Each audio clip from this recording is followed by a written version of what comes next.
I worked very little in Sutton Bridge, with the office there being dominated by the then colleagues Annie Batuk and Les Hills. When I did, I realised how busy it was with a wide range of transactions, not just serving the predominant agricultural business community, but also international trade transactions. It was a busy and thriving town that prior to working there I had only ever stopped off for fish and chips when returning from Hunstanton in an evening.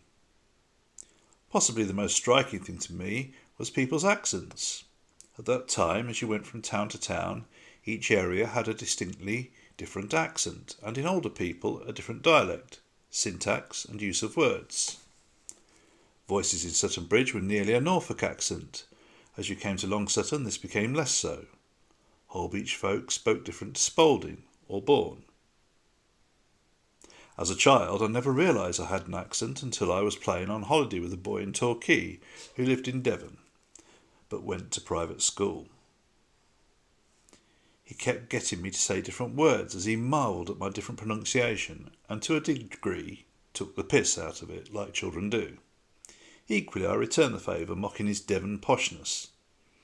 The next time I realised that I had an accent was at Spalding Grammar School, where my English teacher picked up on different use of words when speaking. One in particular I remember was referring to a spade or shovel as a sifter, a word I had picked up from my mother and grandparents from the Bourne area. With this diversity of accents was a matching diversity of sense of humour and how people view things. This meant that I had to adapt different ways of talking to people in different locations and found myself mirroring their accents without realising it. I noticed this in my son as he spent 2 years residing at Agricultural College near Norwich. His accent changed.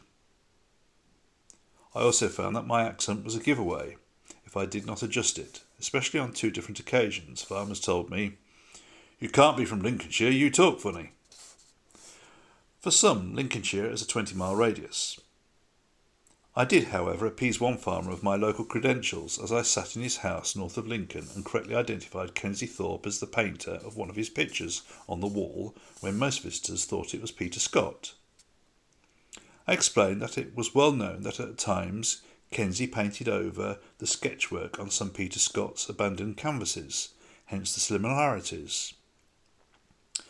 Such regional divergences of voices and accents have become diluted in the Fens by immigration from other areas in the UK and from other countries, so the pool of voices is larger and more mixed.